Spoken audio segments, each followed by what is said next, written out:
All right. Well, it's nice to be back in San Francisco. I moved out of California about 8 months ago after 30 years, and I still have ambivalent feelings about it when I see springtime coming on so very beautifully. On the other hand, there are a lot of squirrels in the woods, and I am sort of preferring to pull back from all that and do home projects, workbench projects.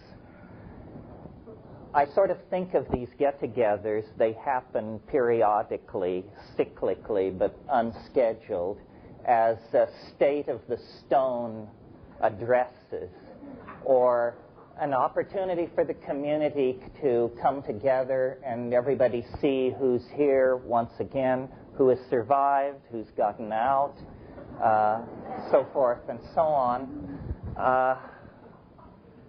I'm very bullish about the situation. Fortunately, I hold the theory that things have to get a lot worse before they can get better. So whenever I see things getting worse, I assume that's the first step toward progress. I think that in the time we've been getting together and talking about these things, the general tone has changed dramatically.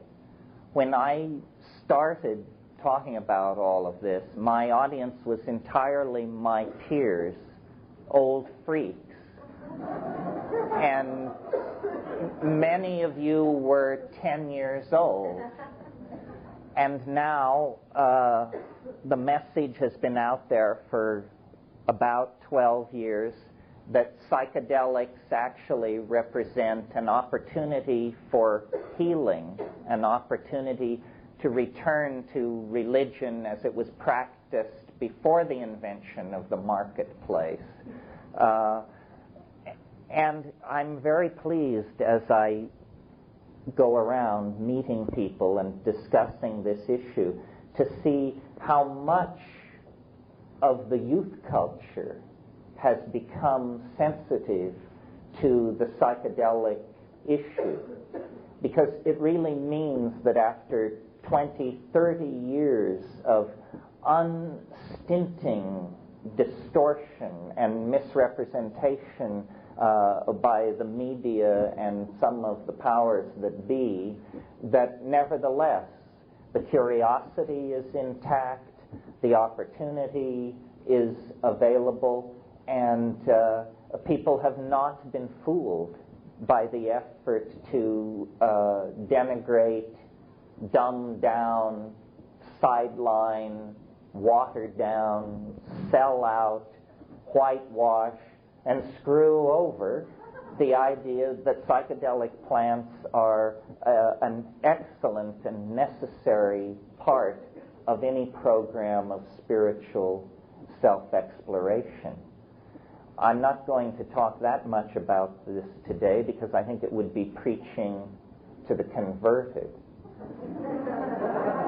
I'm not even going to remind you that our evolutionary heritage lies in the use of psychedelics, that it was in all probability psychedelics that called forth our humanness.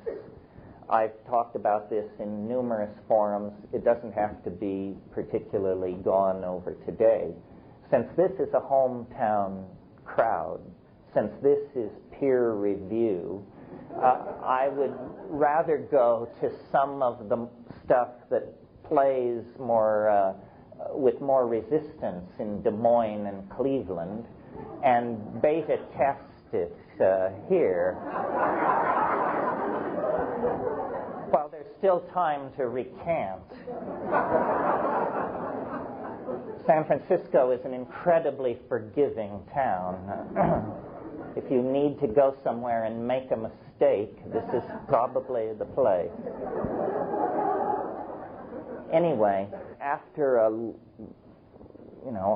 been altering my consciousness pharmacologically since I was 18, then trying to fold it back into the database of the culture to make sense of it mathematically, religiously, philosophically, historically, artistically, so forth and so on. And my conclusions become more and more radical. Last night in Sacramento, I lectured the psilocybin's impact on human evolution, and they quoted some anthropologist somewhere who wouldn't even give his name for the attribution of his no comment, saying it was too radical to even be considered. And I thought to myself, and the problem is, it's the most respectable idea I've got.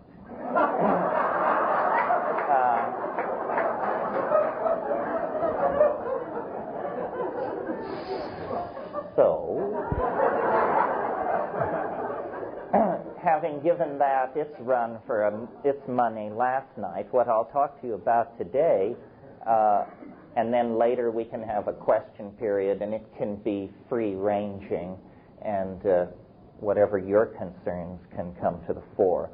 But it occurs to me that science has very radically failed, and it's an unusual point to make, because we live in the impression that science is somehow at the pinnacle of its explanatory powers, and that it is going to give us clean air, better societies, safer sex, better entertainment, and ultimately some kind of explanation about how the universe really works. And in the past year, like happy kittens, they have dragged in and dropped on our doorstep the top quark, which is something to find out there in the bulrushes. If you didn't know to look for it, you probably would never find it. But nevertheless, for all of its capacity to razzle-dazzle, science has some serious drawbacks, some serious limitations that psychedelic experiences make more starkly evident, I think, simply because psychedelic people then compare the full spectrum of their experience to the paradigm they're being offered. For example, science proceeds probabilistically. This is how it's been doing its work for about 3 centuries. This involves an assumption that it has never been proven and is very, very difficult to test. It's the assumption that time is invariant. You see, probability theory rests on the idea of experiment. Science proceeds by experiment. But built into the concept of experiment is this very fishy notion called the restoration of initial conditions. And it turns out that there ain't no such creature. You can never restore initial conditions. A way of putting it is you can never go home again. Heraclitus said we never step into the same river twice. If you're paying attention, you might notice that that means we never step into the same river once. Right? You see, science is a historical process that began with the Greeks and naturally dealt with the simpler questions first. And the simpler questions are, what is the world made of? How does it work? The complex questions are things like, what is language and how do we know truth? The Greeks sort of bridged that one. But they had this idea that because God was perfect, the universe should behave according to models of mathematical perfection. And so the planets were assumed to go in perfect circles, and the classical objects of Aristotelian geometry were made the basis of science. Now, one by one, over time, these perfect mathematical objects have had to be dumped and gotten rid of because they came into contradiction with observation. The difference between Ptolemaic astronomy and Copernican astronomy is that Ptolemaic astronomy does all its calculations with perfect circles within perfect circles. And what Copernicus said was, wouldn't it be simpler to use ellipses? And then you only have to use one ellipse rather than circles within circles within circles. But the leap of faith, or the leap of understanding that you have to make there, is the understanding that nature doesn't, the planets don't move in perfect circles. They're not gods. They're balls of rock, obeying the laws of gravitation, keeping them in orbit. So one by one, these perfect objects of Greek mathematical explanation were abandoned. The sole exception is the idea that time is a perfectly smooth surface. This idea is very necessary to science because it means that measurements of physical systems are not time-dependent. In other words, it would be counterintuitive to a scientist to be told, you will get a different charge for the electron if you measure it on Tuesdays and Thursdays than Mondays and Saturdays. They would say, that's preposterous. The charge of the electron must be invariant in time. Why? It's simply a first pass with the razor of simplicity. I mean, explanation should be as simple as possible, but no simpler, or you miss the point. So when we look at complex phenomenon, like the fall of empires, love affairs, corporate takeovers, social revolutions, these things never happen the same way twice. That's why we invented what we call the social sciences, meaning no science at all, but full of good intention. These kinds of complex phenomena are very critically dependent on initial conditions.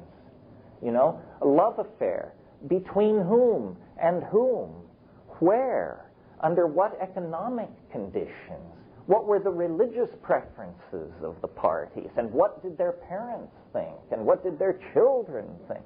In other words, initial conditions set the course, and yet initial conditions are never the same in these complex systems.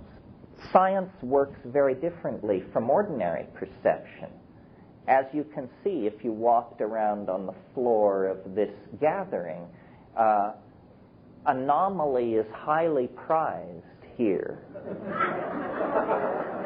If we have 1,000 people who go out on a starry night and see only the ordinary constellations, that is buried. But if one person goes out on a starry night and sees a rectangular black object, a city block long with softly glowing yellow lights moving along the horizon, that's big news. Science works exactly the opposite. If you want, for example, to carry out a scientific observation, and you measure, let's say, the electrical charge running through a wire, and you measure it 1,000 times, and 999 times it's between 3 and 4 volts, but one time you get a measurement of 1,290 volts, a good scientist discards the aberrant measurement. He says, well, that can't be right. That's ridiculous. Get that puppy out of there. Now average the other 999. Completely different way of doing intellectual business than the way it is done at the edge of human thought, where we seek the curious, the anomalous, the unusual, and then that leads us to wild generalizations backward against the pattern of normality, of normal happenstance. Okay, so this enslavement to Greek idealism of this particular sort has caused science to be fairly helpless in describing the kinds of complex systems that now more and more dominate our lives. Global economies, the internet, interlocking markets, so forth and so on.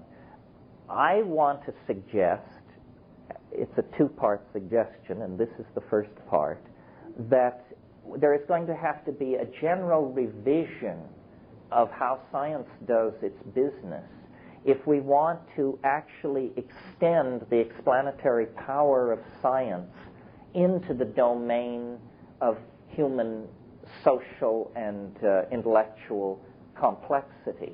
And what science is going to have to do is recognize that, like everything else ever examined through the lens of science, time is going to have to be seen as some kind of variable phenomenon, something that is not a perfect mathematical plane, but has a topological texture at some level. It may appear smooth from a certain distance, but as your point of view sinks into it, this perfect smoothness is revealed to be, in fact, a composite of irregularities, that it is made of fractal subsets of itself.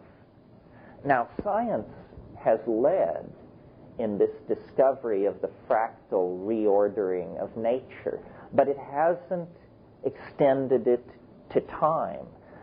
The big news coming out of science in the last 10 years, perhaps the last certain truth that science will secure before its transformation, and it's a very important one, it's that nature is self-similar across scale. This is something that couldn't have been said even 10 years ago. Nature is self-similar across scale. This is big news, big understanding. And what does it mean? Well, it means, I'm sure you all have pondered the similarity between the structure of an atom, a galaxy, and a solar system. And if you inquired about this, you were told it's coincidence. Well, P.W. Bridgman is the person who pointed out that a coincidence is what you have left over when you apply a bad theory.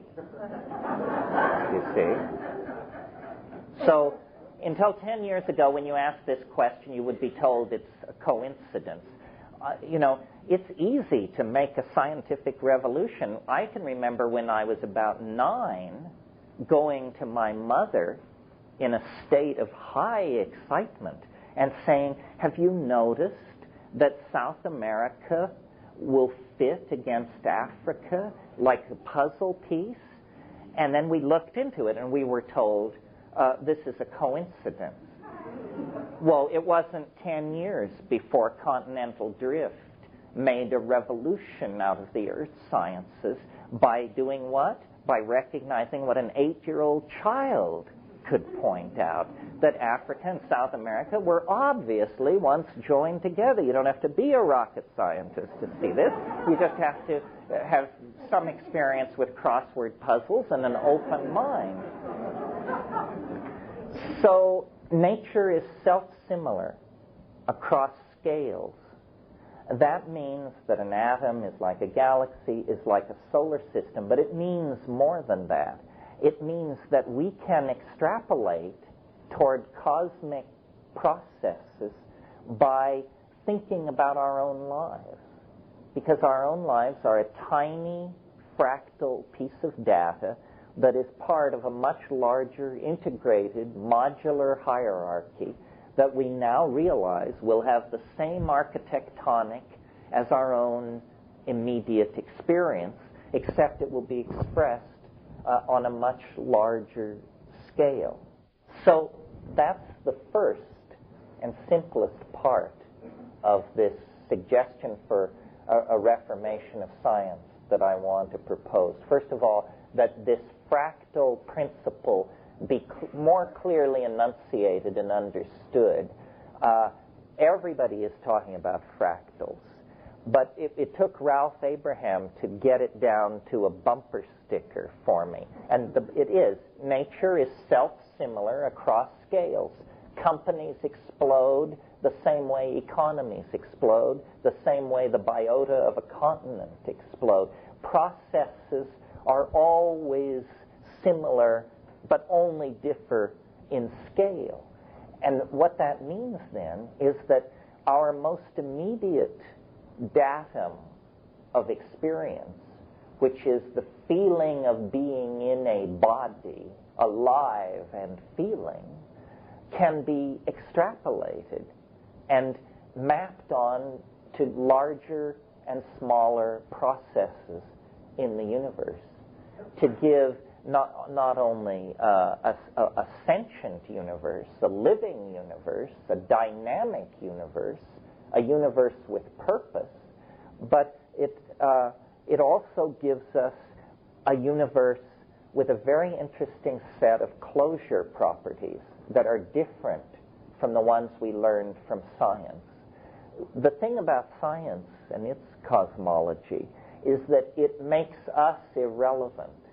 We're told that we are an accident around an ordinary star, in an ordinary galaxy, in an ordinary portion of the local supercluster, and it's just ordinary, ordinary, ordinary, nothing to be excited about. And then, you have existentialism, which says, well, then if you want to get excited, you have to admit that you're just doing it on your own hook. This is called conferring meaning rather than discovering meaning. We confer meaning, the existentialists tell us, and it's good as long as it lasts, and then that's nothing too. But all of these conclusions have been based on ignoring a second fact about nature that is as cogent as its fractality, and far more important for us, I believe. And this second factor is that the further back in time you go, the slower everything unfolds. Our present domain of experience is a domain of furious activity. I mean, many things go on this planet in a single day. There are inventions, there are books, there are transactions, there are meetings and dissolutions. We live in a busy world. As you journey backward in time, the world becomes less and less busy. And when you leave the domain of organic evolution, the world becomes boring as hell. And when you go further back to the period before even molecular chemistry, it's so boring one can barely compose a comment. So infused with ennui is the observer in the contemplation of the scene. But science has never inculcated this observation into its model of reality.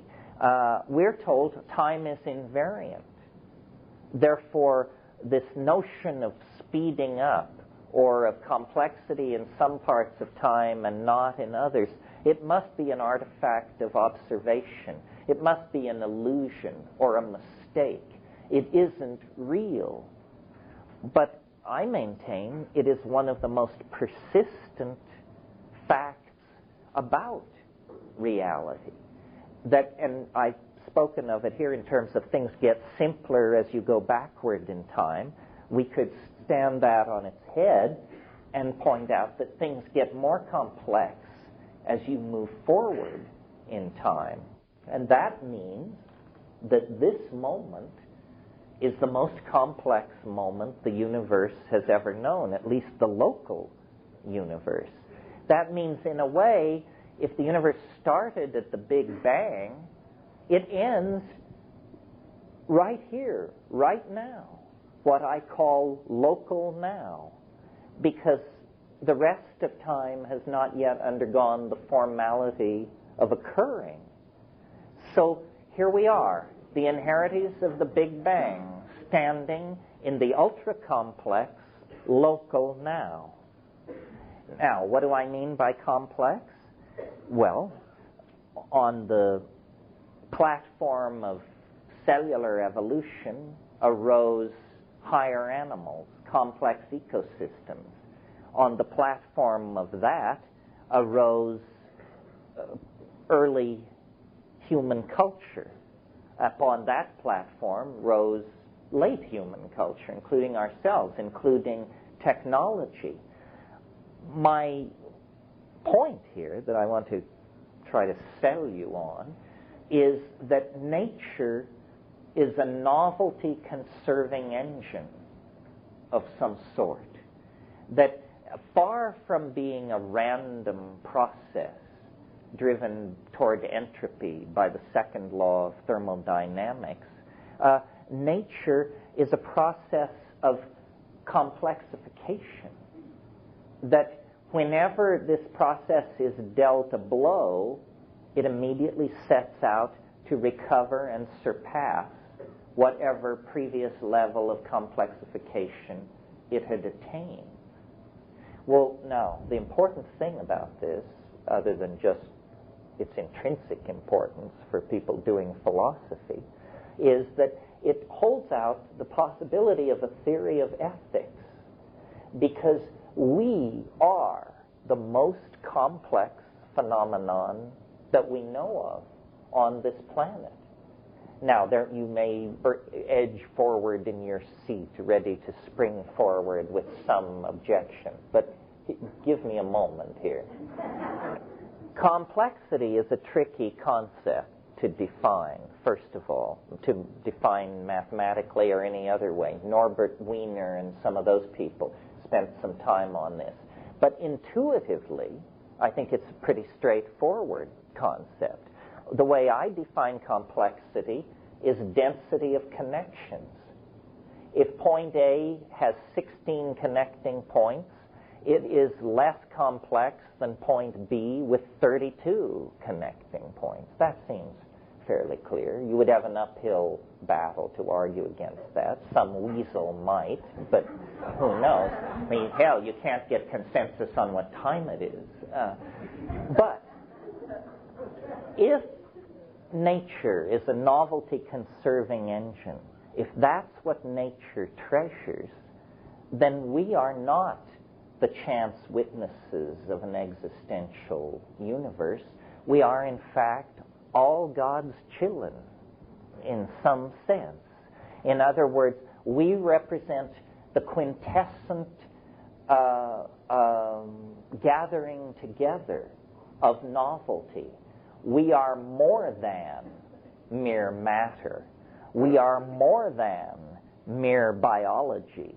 We are more than mere aboriginal culture. We are all of those things, plus we are our technical, our skin of technical connections, our extruded culture, our fecal coral reef of transistors, resistors, transponders, databases, and transmission systems. All of that is superimposed on the organic.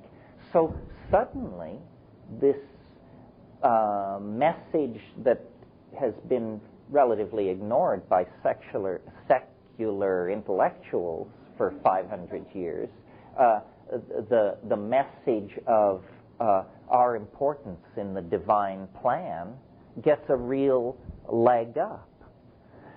The puzzle then is, if we're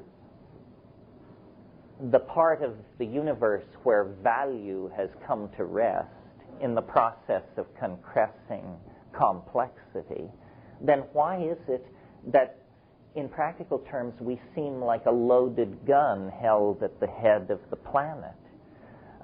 In other words, all other systems and processes seem to have been put at risk to achieve this thin and wavering spire of complexification that threatens to come down around our ears at any moment and send us back to the 14th century, if not the Stone Age, if we mismanage ourselves. Well, I think that we need to look at this process from the broadest possible perspective and try to decondition ourselves from the assumptions of science. Every theory has what I call a hard swallow. I mean, because every theory is horseshit in some sense. I mean, truth is known in silence, so if you're going out of that area, you should expect some rather peculiar blemishes on the enterprise. So every theory has a hard swallow. Science, their hard swallow, is what's called the Big Bang. The idea that the universe sprang from nothing for no reason whatsoever in a single moment.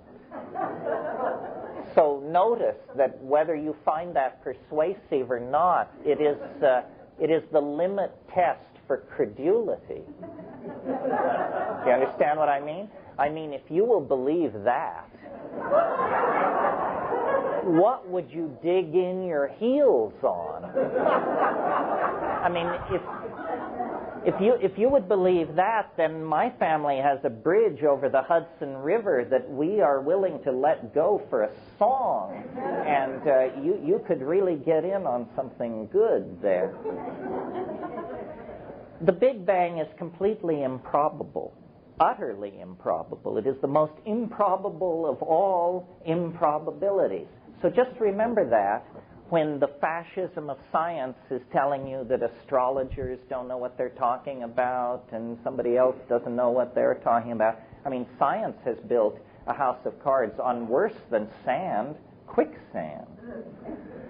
I would like to propose a completely different theory, which sounds, I know, far-fetched, but I think it answers certain problems that can't be reasonably dealt with otherwise. I would like to propose that the universe is headed toward a singularity.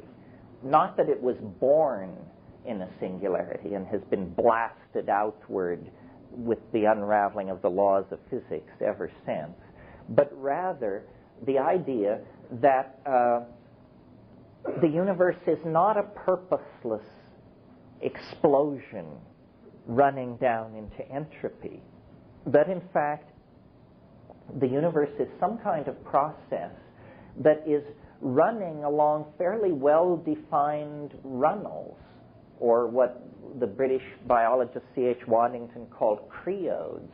In other words, it is not a flat surface over which we are free to lurch and careen in some kind of random walk or parody of Brownian motion. It isn't that at all. It is a topology. It is a surface, a slalom, whose high walls confine us as we move deeper and deeper into the process of complexification. And we move into that process faster and faster and faster. And this is where it gets woo-woo, because I am, willing to say I'm convinced, anyway. I'm willing to say I'm convinced that history is the enunciation of the nearby presence of a transformational event. In other words, a planet without history is what you get if it's business as usual. The chipmunks dig their burrows, the hummingbirds fertilize the nectar, the trumpet flowers, the ants dig out the ground. Everything proceeds normally. History is what happens when an animal species has its genome distorted by the nearby presence of a transcendental object. It only lasts 12 to 1,500 generations. It's very brief. In terms of the life of if the life of this planet were a city block, history would be as thick as a piece of typing paper. That's how long it lasts. And yet, this is all we've ever known, the inside of this transitory domain called history. And without thinking about it very much, our secular society tells us to assume it will go on forever. Assume it will go on forever. That's a bigger stretch than the Big Bang for me. I cannot see how anyone could assume that human history will go on not forever, but let's say as long as it has gone on. Can anyone imagine the next 10,000 years of technological development and global civilization? It's a joke. Can anyone imagine the next 1,000 years or 100 years? I think that the asymptotic curve of technological development, complexification, the spread of communication technologies, and yada, yada, yada, is happening so fast that within our lifetimes we can see the transcendental object rearing up and throwing the shadow of its enormous protean form across the surface of social processes and social evolution. History, the purpose of history is to create planetary crisis, and it's doing a splendid job of it. Apparently monkeys would rather kick back and chill, and so we only function well under pressure, and so the pressure is rising. And, our responses have been astonishing. When the African continent dried up, we invented agriculture. When spoken language was insufficient, we invented alphabets.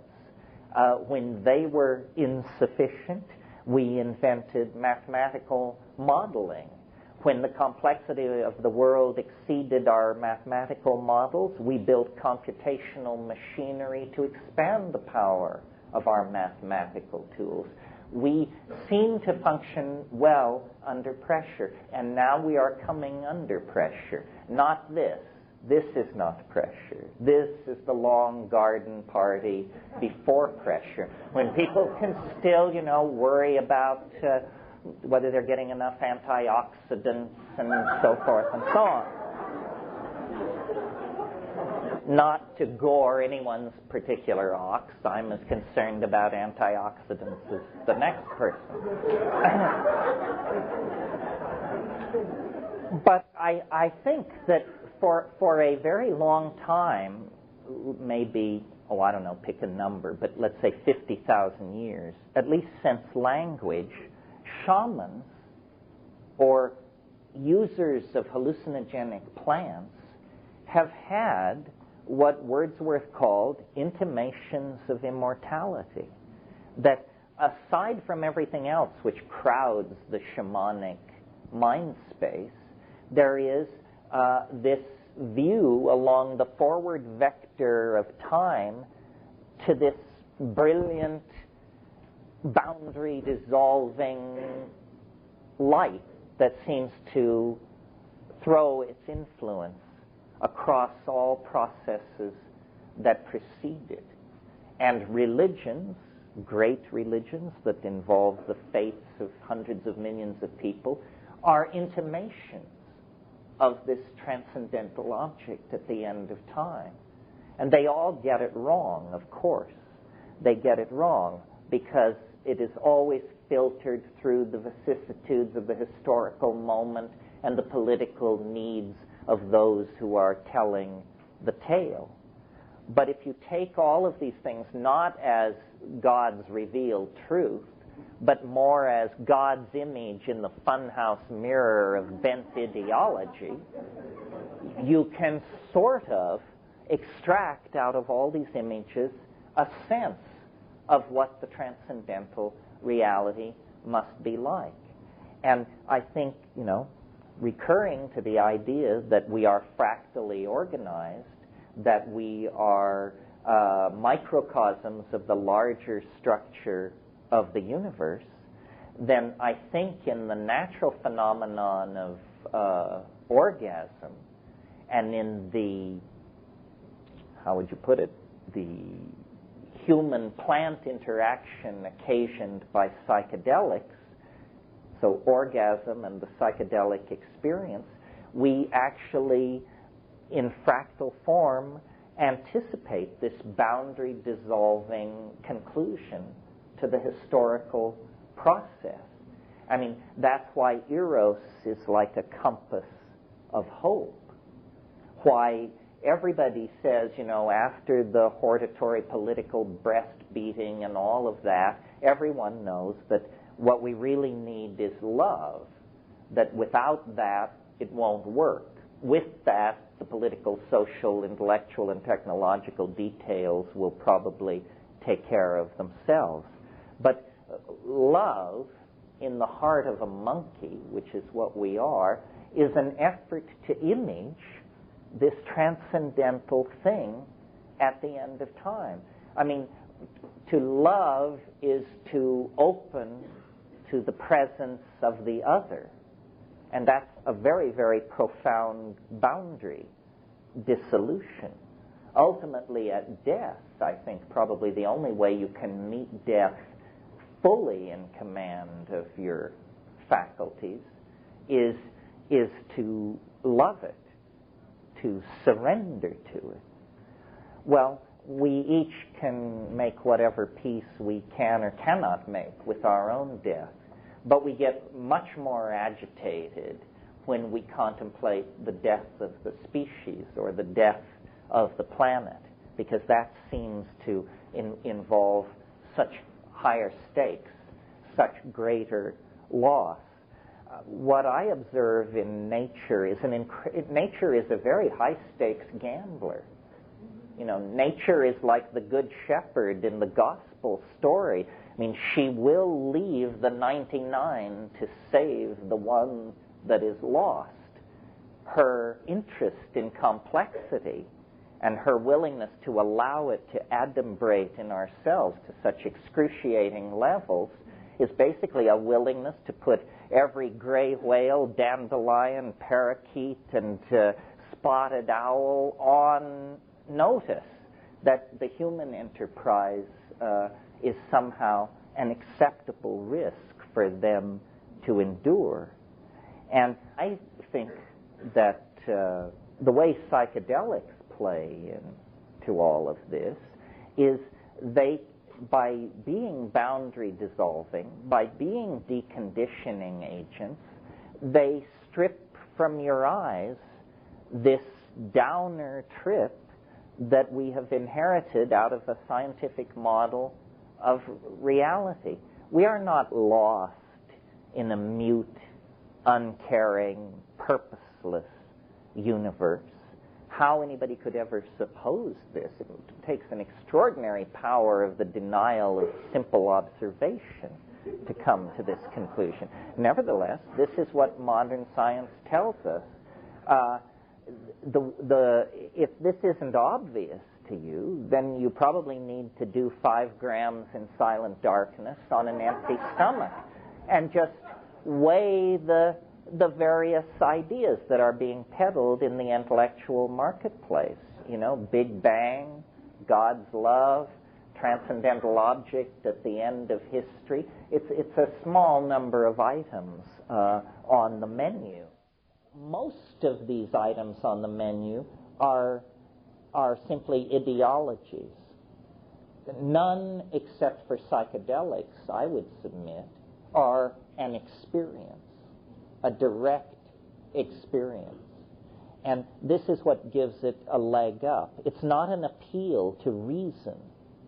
It's not an appeal to reason. And in fact, it is ultimately unreasonable.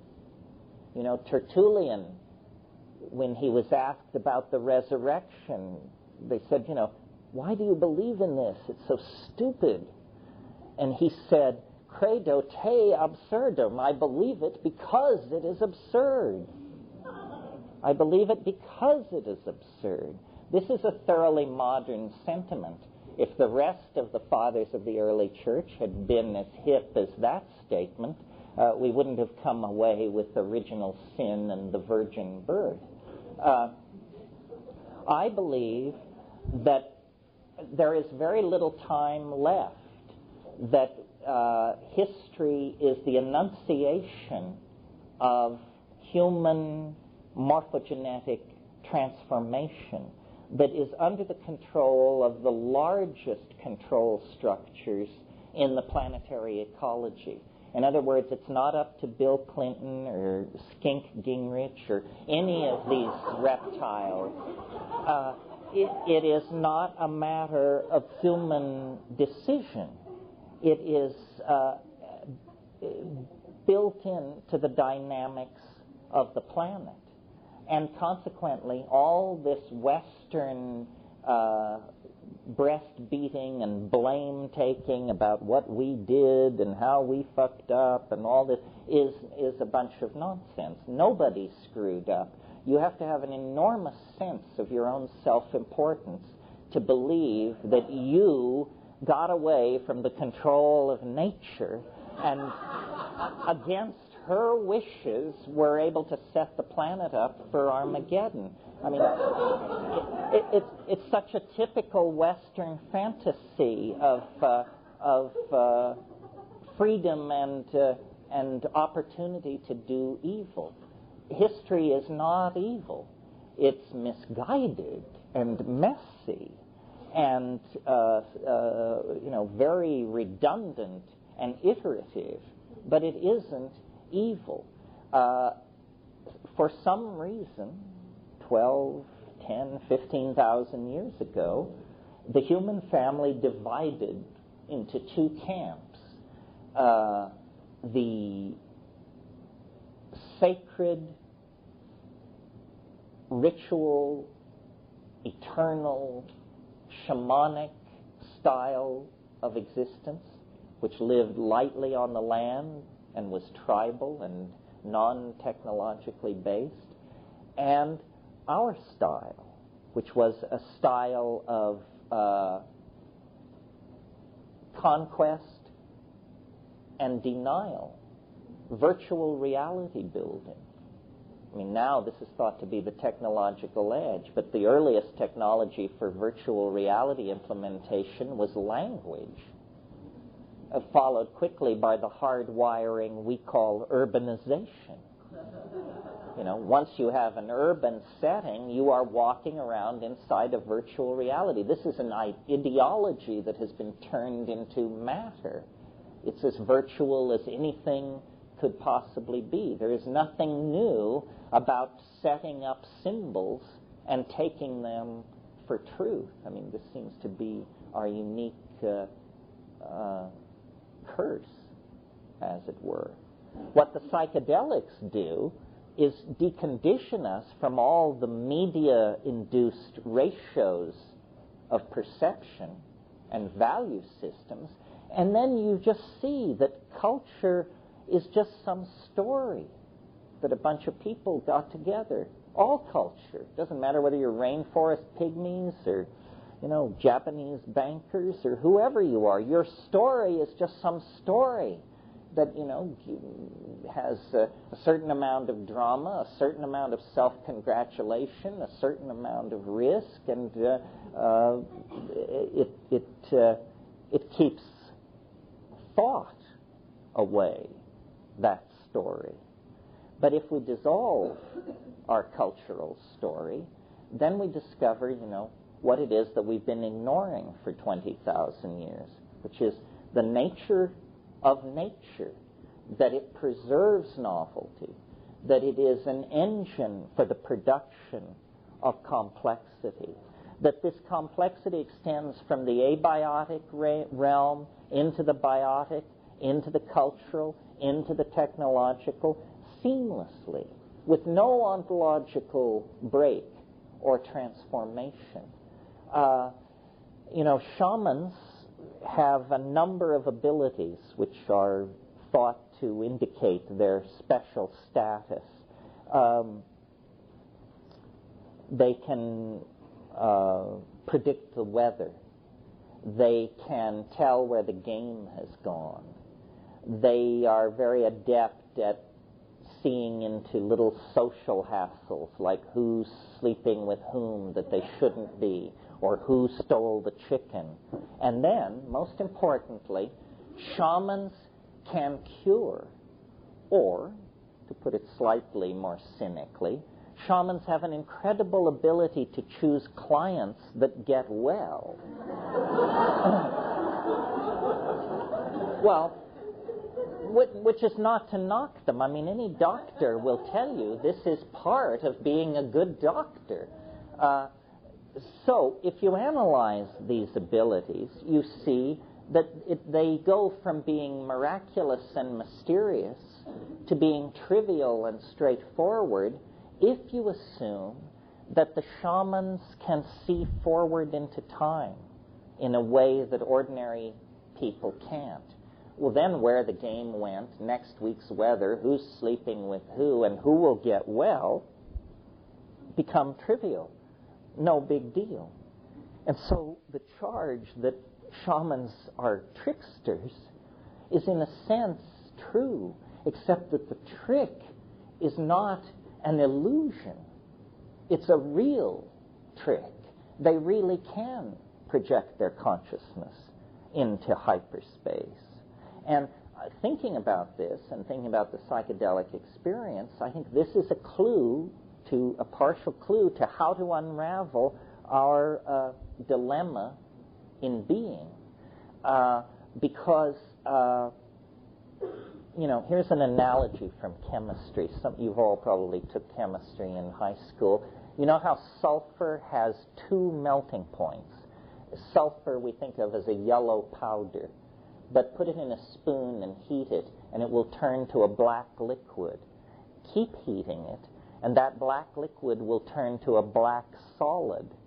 Continue heating it, and that black liquid and that black solid will turn back into a liquid. Sulfur has two melting points. This is a very curious property of some forms of matter.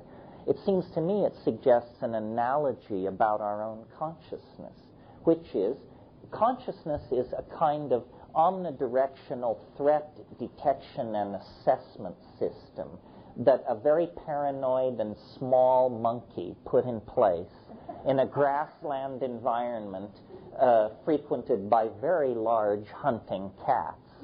And so the purpose of consciousness is to inform you of something horrific about to happen, that in the hope that you can then take some action against it. But in the bottom of a cave, or high up in a tree, or on a small island, or somewhere where you feel safe, if you will then intoxicate yourself with psychedelics, the evolutionarily defined and paranoid threat detection configuration of consciousness breaks down, and you discover that you have an angel inside your head. And this angel is the non-paranoid, non-carnivorous monkey who is still, nevertheless, you. And that from this angelic point of perception, both the past and the future have an immediacy, a co-presence with the moment that they lack in ordinary experience. And I believe that as we create a non-paranoid world, a loving world, a world where people can operate in an atmosphere of trust of each other, that consciousness is slowly trying to relax and recast itself. And the grease for these skids is, of course, the psychedelic experience, because it forces this dissolving of cultural values. It catalyzes it. What it might take you 40 years to do through a process of rational analysis and psychotherapy and deconstruction and so forth and so on, it can happen literally overnight on a sufficiently alarming dose of a psychedelic substance. The reason I'm willing to speak to this is because I think it's not without reason that in this final moment of historical culmination, that our inventorying of the life and customs of this planet has brought to our attention then these Aboriginal practices, because they are the other half of the equation. What we have brought forward is little truths like energy equals mass times the velocity of light squared, so forth and so on. We are the masters of matter and energy, but not the masters of our own dreams, our own spiritual striving. For that, we are going to have to infuse our sense of technical accomplishment with the heart, basically. The heart that these Aboriginal cultures have kept intact. The next few years are going to be wild and woolly, wilder and woollier than anything we have seen so far. This tendency of things to appear to be getting both better and worse is going to be itself exacerbated tremendously. And people who have outmoded or silly or incomplete or insufficient models of reality are going to find themselves running very, very hard to catch up with a rising sense of anxiety. I think it's going to necessitate a discussion about time's direction, the meaning of history, the meaning of the presence of messianic and utopian visions in our shamanic and spiritual legacy. And I am convinced that the best thing we can do to help this along is to argue against anxiety, inform people concerning the shamanic technologies that are available to them, and urge people to have faith in the larger dynamical processes that define the universe. The universe has been at this game a long, long time. It knows what it is about far better than do we.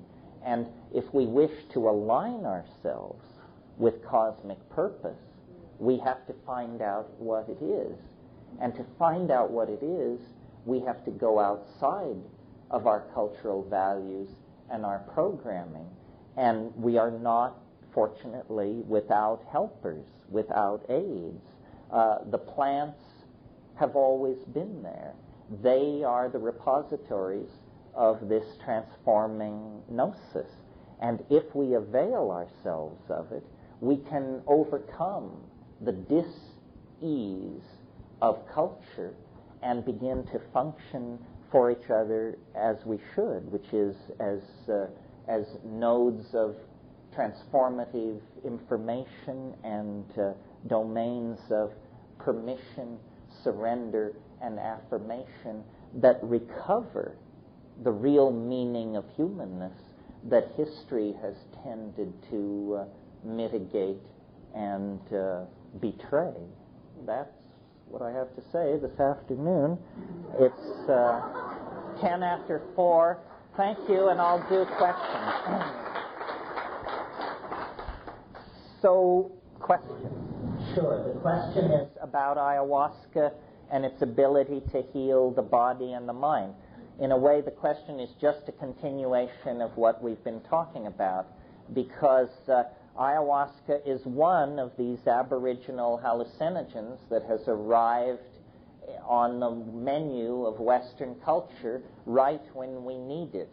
Ayahuasca is made of a large woody jungle vine, which contains an MAO inhibitor, harmine, which is complexed with DMT, which comes from a plant called Psychotria viridis, chacruna.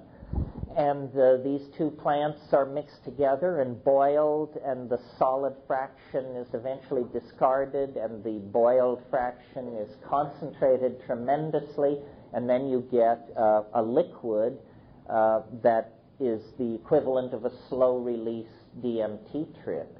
And over 4 or 5 hours, you are swept into a titanically alien psychedelic experience characterized by DMT-like hallucination.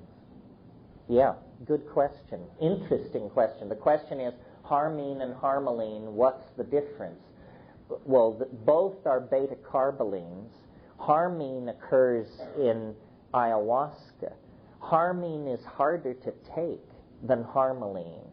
Harmaline occurs in Syrian rue and is by itself a hallucinogen, and probably in the presence of cannabis, which certainly in Iran wouldn't have been a problem, it's probably quite an active hallucinogen. Harmine, the one in Banisteriopsis caapi, is a little rugged.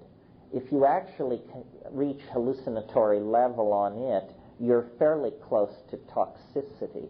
A lot of generalizations have been made about harmaline based on harmine that we now probably should go back and look at. If you are looking for a source of if you're looking for a good MAO inhibitor source, hormal, which is the seeds of Pagamen harmala, are sold in many Iranian markets. And if you buy 2 grams of that reduced to powder and taken orally will thoroughly inhibit your MAO for 4 to 6 hours.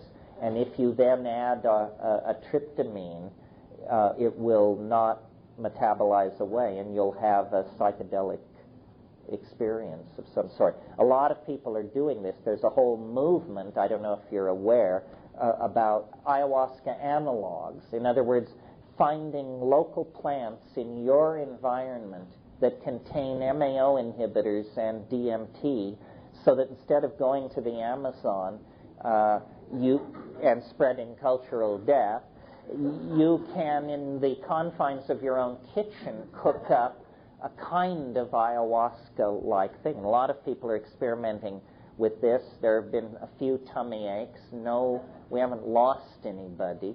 But this is definitely one of the frontiers of botanical consciousness.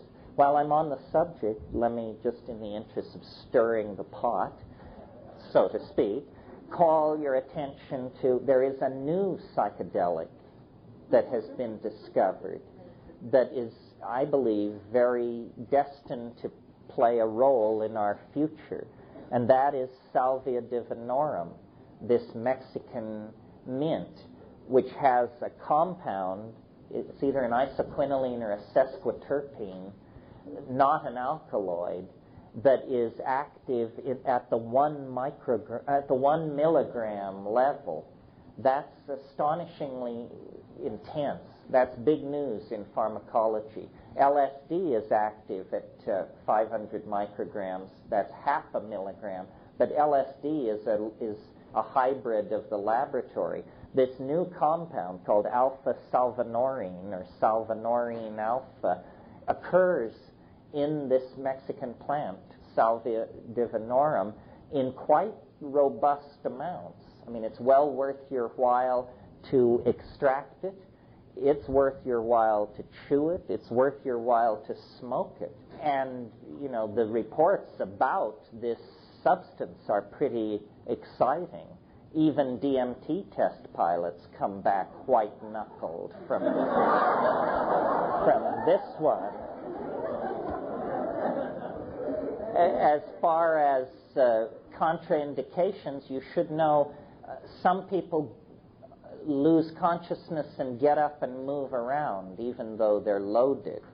So this suggests what we call the tie 'em to the tree protocol. You know, it only lasts about 40 minutes, so just have somebody rope you, as Ulysses had his crew rope him to the mast, and then you can hear the siren song without disgracing yourself. Yes, this is a reference to my time wave theory, which I obliquely referred to today, but didn't flay you with the details. But the nice thing about my theory is it has these hideous tests built into it that are unavoidable. You can't sweep it under the rug.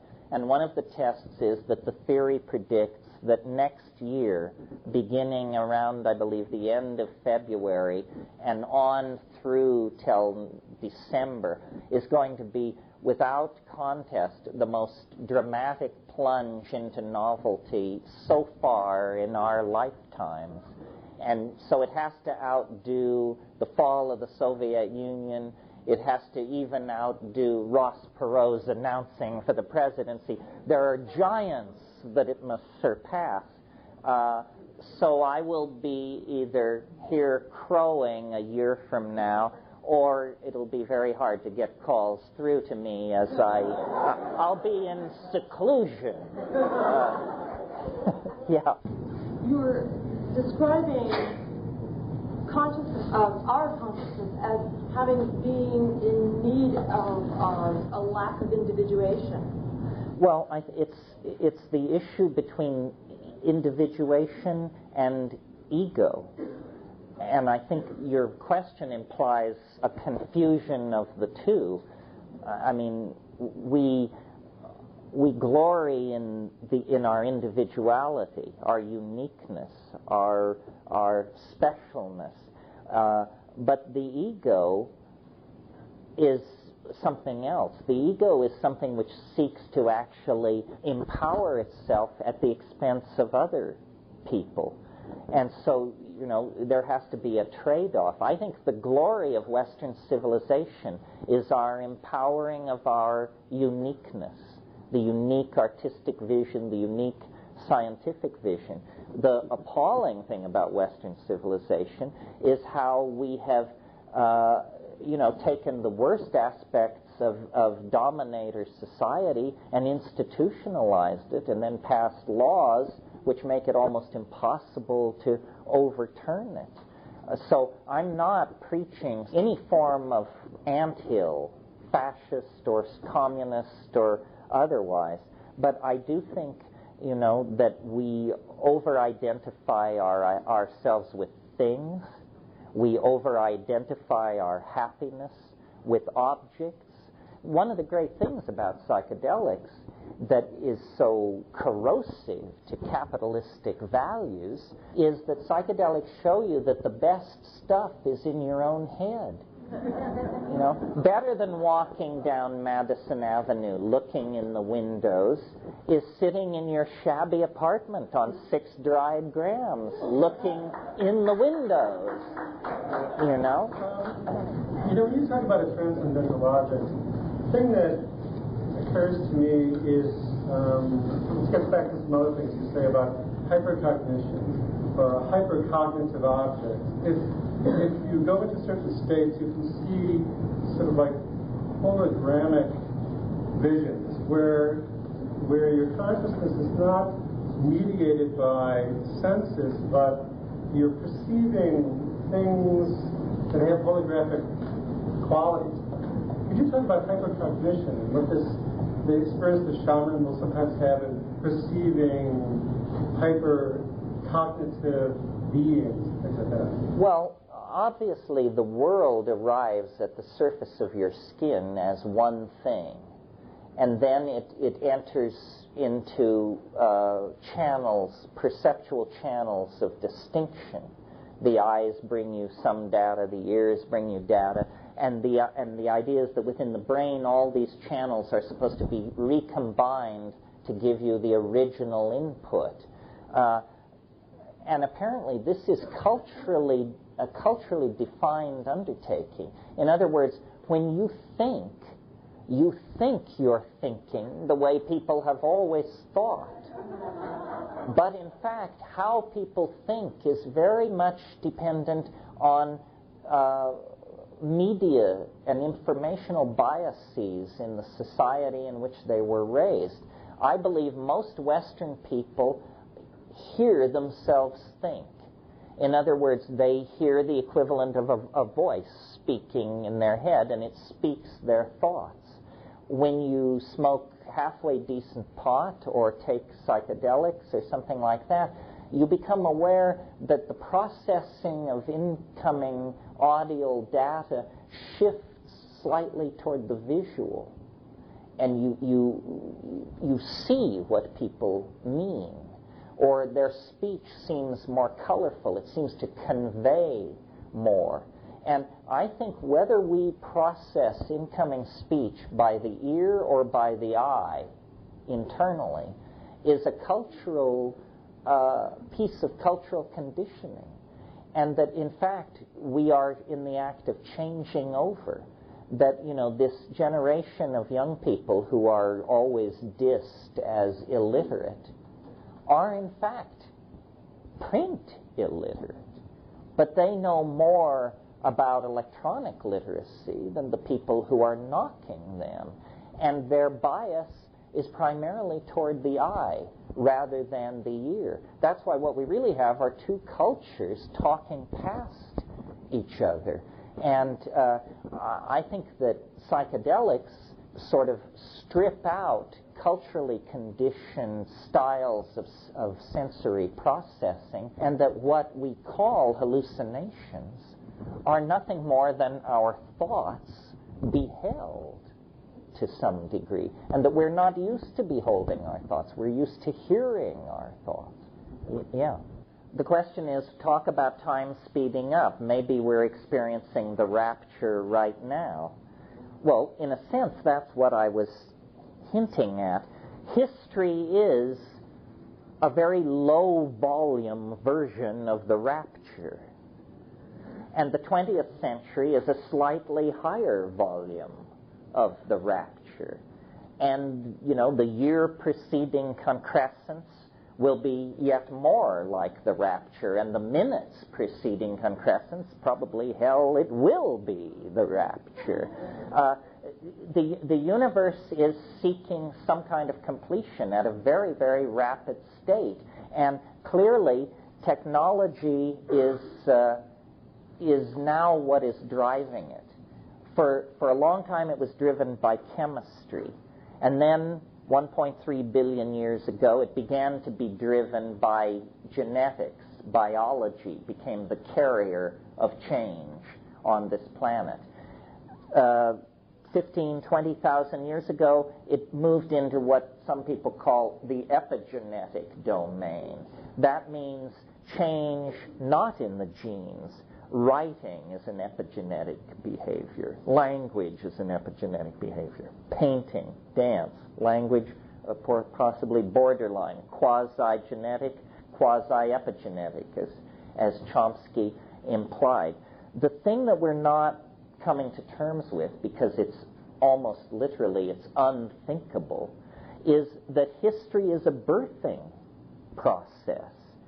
History is a very dramatic, painful, sudden episode where you begin at the top of the birth canal and you're a cheerful nomad herding your cattle across the African plains, worshiping a mother goddess, having your orgies, having your intoxications, so forth and so on. That's us at the top of the birth canal 18, 17, 16,000 years ago.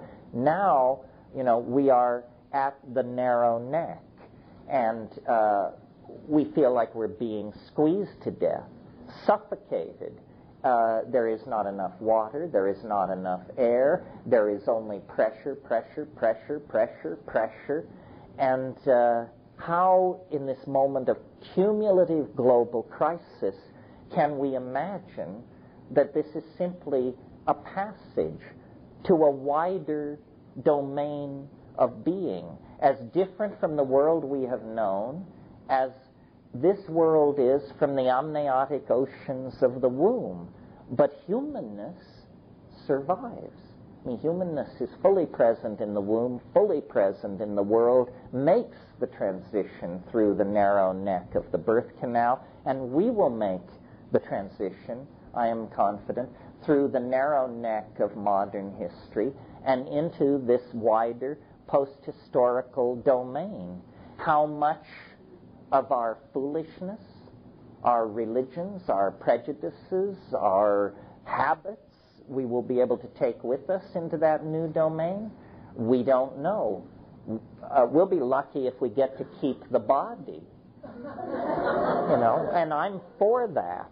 But I'm also completely aware it may not go according to my wishes. There may come a moment when there are levels of surrender that are trying to the most crazed among us.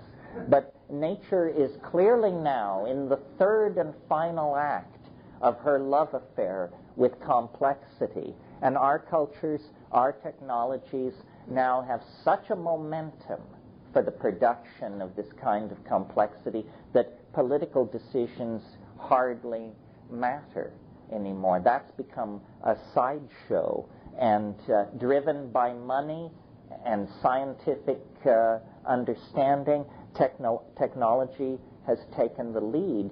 And by technology, I don't mean simply machines. I use McLuhan's definition. Technology is simply the extensions of man. The extensions of man. We are hardwiring the unconscious. We are shrinking the planet to a point. We are democratizing the availability of data. We are digitalizing our past so that it doesn't decay, and we are triangulating and anticipating our future and discovering it as we live into it to be more fun than we ever dared imagine, more psychedelic than we ever dared imagine. And I look for this to continue until it just reaches excruciating levels.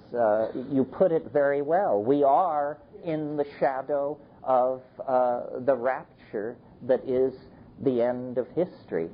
And this is the end of this little get-together. Thank you very much.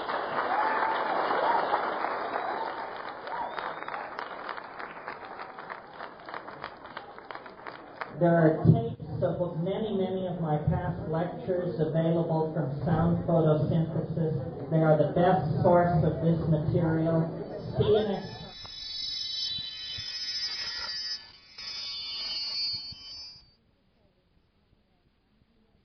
This recording is copyright 1995 Sound Photosynthesis, P.O. Box 2111, Mill Valley, California, 94942. I am Faustin Bray for Sound Photosynthesis. If you would like to order this audio tape, call 415-383-6712 or fax 415-381-3127 or email soundphoto@aol.com. You can also browse our website at http://www.photosynthesis.com/home.html.